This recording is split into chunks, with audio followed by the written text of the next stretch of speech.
በአማራ ፋኖና በመንግስት ኃይሎች መካከል እየተደረገ ያለው ጦርነት ዛሬም ተጠናክሮ ቀጥሎ ትላልቅ የድል ብስራቶች ተሰምቷል። አርበኛ ዋርካው ምሬ ወዳጆ ደግሞ ጋሸናን መክበው ታውቋል። በአሁኑ ሰዓትም ከፍተኛ ትንቅንቅ እየተደረገ ሲሆን ከወልዲያ ደግሞ ግዙፍ ኃይል ወደ ጋሸና መንቀሳቀሱም ተሰምቷል። የጋሸናውን ተጋድሎ ተከትሎ ደግሞ የመንግስት ኃይሎች የአየር ኃይል ድጋፍ ጠይቀዋል። በጎጃም ቀጠና በተደረገ ትንቅንቅም አዋጊውን ጨምሮ ፓትሮል ሙሉ የኮማንዶ ኃይል በፋኖ እጅ መውደቁ ታውቋል። በተመሳሳይ በሸዋ ቀጠናም አንድ ወታደራዊ አዛዥን ጨምሮ በርካታ ቁጥር ያለው የሪፐብሊካን ኃይል ተደምስሷል።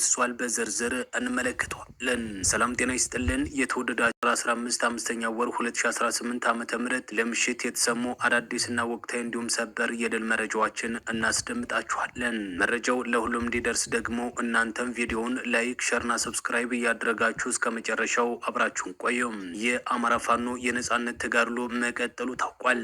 ሶስተኛ ዓመቱን ይዞ የቀጠለው የመንግስትና የፋኖ ጦርነት አሸናፊና ተሸናፊው ሳይለይ ቀጥሏል።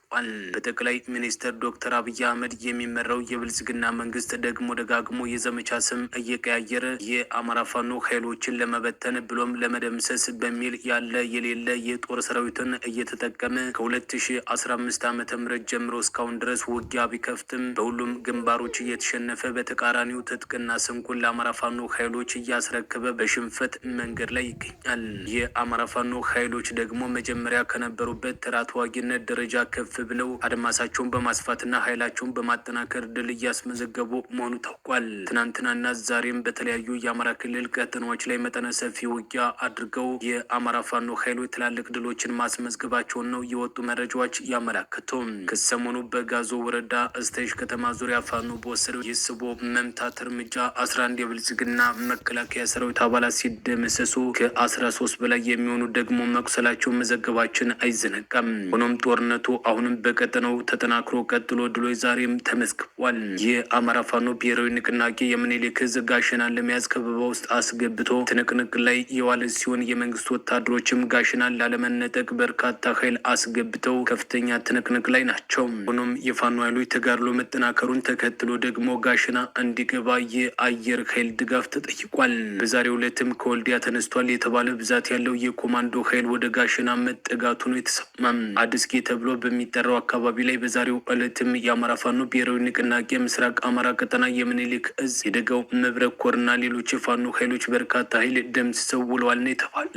ዙ 23 እና ሌሎች ከባድ መሳሪያዎችን ታጥቆ ዙሪያ ገባውን የገባው የመንግስት ኃይል በፋኖ ተከቦ ከባድ የሆነ የሰብአዊና ቁሳዊ እንዲሁም ሞራላዊ ኪሳራን አስተናግዷል ነው የተባለ። የአንድነቱን ችቦ የለኮሰው የፋኖ ኃይል የአማራ ህዝብን ህልውና ለማረጋገጥና ፍትህን ለማስፈን እያካሄደ ባለው ጦርነትም አገዛዙ ከሰማይ በራሪ እስከ ምድር ተምዘግዛጊ ሜካናይዝድ መሳሪያዎችን አስታጥቆ የሚያሰልፋቸው ወታደሮችን ሲያሻው በደፈጣ ሲያሰኘው በጨበጣ እየደመሰሰ ግባተ መሬታቸውን እየፈጸመ ይገኛል። በተመሳሳይ በጎጃም ቀጠናም የአማራ ፋኖ ብሔራዊ ንቅናቄ 14ኛ ክፍለ ጦር በጥምር ኃይሉ ላይ ጥቃት መፈጸሙን የተነገረ። ትናንት ጥር 14 2018 ዓ.ም የአማራ ፋኖ ብሔራዊ ንቅናቄ የቴዎድሮስ ዕዝ የ206ኛ ኩር 14ኛ ክፍለ ጦር 4ኛ ሻለቃ ከየቀጋት ተነስቶ ወደ ጎፍ ጭማ እየተጓዘ በነበረው የብልጽግና መንግስት ሰራዊት ላይ ጥቃት ፈጽሞ ድል አብስሯል። ትናንት ጥር 14 2018 ዓ.ም የመንግስት ኃይል ማምሻውን ወደ ጎፍ ጭማ ቀበሌ እንቅስቃሴ ማድረጉን ተከትሎ የፋኖ አባላት ደፈጣ በመያዝ በፈጸሙት ጥቃት በርካታ ቁጥር ያለው ሰራዊትን ሙትና ቁስለኛ ማድረግም ችለዋል። እንደ ምንጫችን ገለጻ ጎፍ ጭማ ላይ አንድ አዋጊን ጨምሮ አንድ ፓትሮል ሙሉ የኮማንዶ ኃይልም ተደምስሷል። ከሸዋ ቀጠናም ሰበር የድል ዜና ተሰምቷል። የመንግስት ኃይል የሆነው መከላከያ ሰራዊት በኮረማሽ ንዑስ ወረዳ የአማራ ፋኖ ብሔራዊ ንቅናቄ ደቡብ አማራ ቀጠና አሳምነው ዕዝ የከሰም ኮር የኃይለ ማርያም ማሞ ክፍለ ጦር አካል የሆነውን ሰላም ሰው ሻለቃ ላይ ከበባ ለመፈጸም መሞከሩን ተከትሎ ከፍተኛ ጥቃትን ማስተናገዱ ተረጋግጧል። የእግዚአብሔር አብ የንግስ ክብረ በዓልን አስመልክቶ ጥር 13 5ኛ ወር 2018 ዓ.ም የሰላም ሰው ሻለቃ ለህዝቡ ጥበቃ ለማድረግ ሙከራ አድርጓል። ይህንን የተመለከቱ የመንግስት ጥምር ኃይል አባላትም ከበባ ለማድረግ ሞክረው በኃይለ ማርያም ማሞ ክፍለ ጦር በሻለቃ 3 በገጠማቸው የመልሶ ማጥቃትና ከፍተኛ ትንቅንቅ በርካታ የመንግስት ኃይሎች ሲደመሰሱ ፋኖዎችም ቀጠናውን ተረክበው የንግስ በዓሉን ማስከበር ችሏል ነው የተባለ።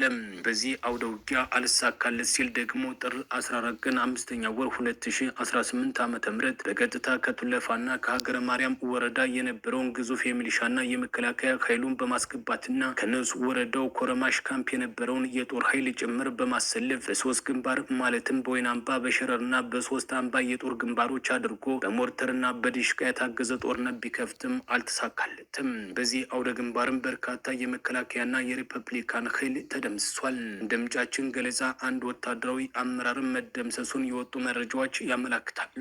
ሆኖም በሰዓቱ የኮረማሹን ውጊያ ለማስቀየስ ወደ ዛላ ዘንባባ ሀገረ ማርያም የነበረውን ሰራዊት አሰልፎ እየተንቀሳቀሰ ቢሆንም በቀጠናው በነበሩ አባት አርበኞች አይቀጡ ቅጣት ተቀጥቶ ተመልሷል ነው የተባለ። በዚህ ውጊያም በርካታ የመንግስት ጥምር ኃይል አባላት መገደላቸውን የፋኖ ኃይሎች አመላክተዋል። በሌላ በኩል የአማራ ፋኖ አንድነት ከተበሰረ ወዲህ በመከላከያ ሰራዊት ውስጥ አዲስ ትርምስ መቀስቀሱ ተሰምቷል። የአማራ ፋኖ ኃይሎች አንድ ከሆኑ በኋላ የመንግስት መመኪያ የሆነው ጥምር የጦር ኃይል እየተናደ የአማራ ፋኖ ኃይሎችን በየቀጠናው እየተቀላቀለ ነው።